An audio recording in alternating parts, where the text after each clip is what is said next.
So when I left school, I trained as a nurse at Halifax in 1991. So I think that's about 35 years ago. I trained as a nurse. Yeah. And what nursing was it that you were training? When I first qualified, I trained as an orthopaedic nurse, Right. Halifax General. I was there for quite a while, and then I took a career break for 10 years and I joined the police as a communications officer. Oh, wow. How was that? Well, I was only meant to do it for about a year, but I ended up for 10 years. Really? Yeah. So I ended up a radio operative, running the channel for Oldham. So there was some scary things happening in Oldham. Yeah, I just joined just after Oldham riots. Wow. So there were a lot of stuff going on. So there were a lot of stuff and changes in police. So I was in there for quite a while, and then I went into training and development. And I was training the ops, comms operators, and the call handlers, the people, dispatchers and stuff. So I did that for quite a while. Yeah. And then massive changes in Great Manchester Police. So then I decided I wanted to return to nursing. Right. So I had to do a return to nursing course, and I did it at the hospice in Oldham. British hospice? No, the hospice at Royton. Can't think of it. Dr. Kershaw's. Oh, yeah, Dr. Kershaw's. So I did my return to nursing back there. I managed to get a placement and thought when I was there that's what I wanted to do. Yeah. Go back to. So I applied for a job at the Christie's Cancer Hospital, the best hospital in the world, cancer hospital. So I ended up working there on ENT, which were laryngectomies, tracheostomies. So what's that? If you've got cancer of the throat, cancer of your mouth. Yeah. And then it had a new ward, a brachytherapy ward, which was high dose radiation for patients with cancer of the womb. Wow. Yeah, so they were like in leaded rooms for 24 hours a day. Yeah. And then for 1 hour or certain 5 minutes every hour, you used to get blasted with high dose radiation, which was really good. Yeah. And then we did a lot of palliative care, end of life care. And then I'm just trying to think times. About 2 or 3 years in, I got diagnosed with breast cancer.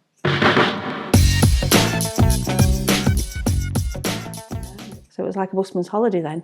So I was no longer working there. I was now being treated there and working there. And working. How did you find that, working and being treated at the same time? It was bizarre, really. I'm good at palliative care. I like palliative care. Yeah. And what I found is that sometimes you need to speak to people as they want to hear. Yeah. So you'd be saying to people, it's going to be okay and you're going to do... it'll be right, and you're in the best hospital and it's the best treatments available and stuff. Yeah. But then when you have to turn that tables and tell yourself that, you're like, is that real? Is that what I want to hear? Or, because inside knowledge I don't know if it's a good thing or a bad thing. Yeah. So it was quite bizarre, really, because I was just saying to you earlier before about people and having mammograms and stuff. Yeah. And mine wasn't diagnosed with a mammogram. I used to get cysts. A lot of people get cysts and they don't get them checked out. Right. And I had cysts for about a year. So where were you cysts? In my breasts. Yeah. And I'm bearing in mind I was quite heavy. I was like a 48 GJ. Breast-wise, God. Yeah, I know. Yeah. One good thing came of it. So yeah, I was quite well endowed that way. Yeah. And obviously with cysts and stuff. And it was just the whole rigmarole that every time you had a cyst, you had to go to your GPs, then you had to go to clinics, then you have to have a mammogram, then you have to an ultrasound, and every time it's like, why can't you just have a one-stop shop, which they do now? Yeah. So I was like, this day I was like, you need to go again. I said, I'm not going, this is last time, because it took about 3 weeks every time and they were painful. Yeah. So then I went this time, and see, inside knowledge is a wonderful thing, because when she sat there and you could see on her face, she said, I'm just going to go get my manager to come and have a look. You're like, okay, so what have you found? Here we go.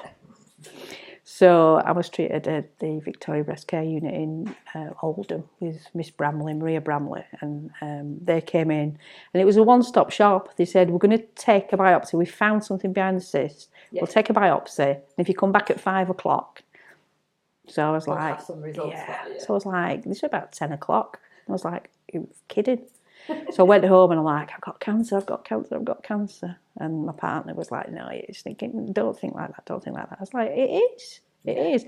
So we went back at 5 o'clock and I said to my partner, like, if I go in this room, it'll be a room at the back of the hospital and you'll go in and on the table there'll be some potpourri and a box of tissues, then I've got cancer. So we show into this room.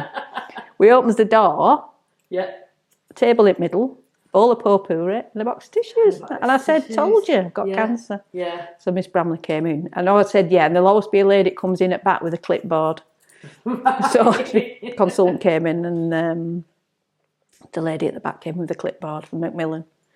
She was sat there. And it was quite surreal, really, because she was telling me all this stuff and going around the houses. And I'm like, just tell me I've got cancer. And she went, yeah. And it was just, and then I went off shopping in my head to Asda, thinking, right, I need to go to Asda now and I need this, I need that. And she was talking to me and it was like a surreal moment. It was like tunnel vision, thinking, well, you're obviously not telling me. Really here? Yeah.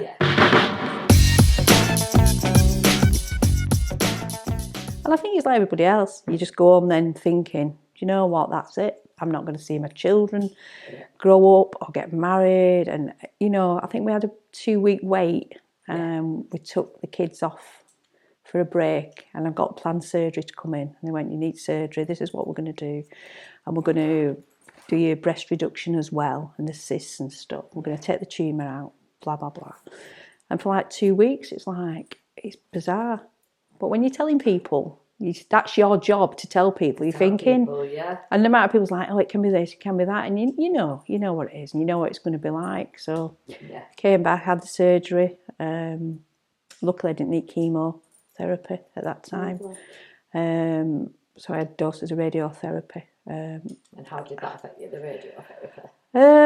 Well, nothing's ever straightforward with me, Helen. You know that. I can't just have something and get it over and done with. So I had quite a bad time after that, and I used to keep getting fluid seromas, which was pockets of fluid where surgery sites were.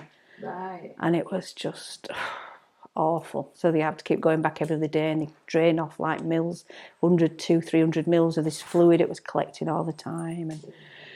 And then they'd send you back home and it was like, it's still doing it. And then nobody'd take ownership of who were doing the dressings. It's not the district nurse, it's not the GP, it's not everybody. And it's just like somebody take charge and it was awful.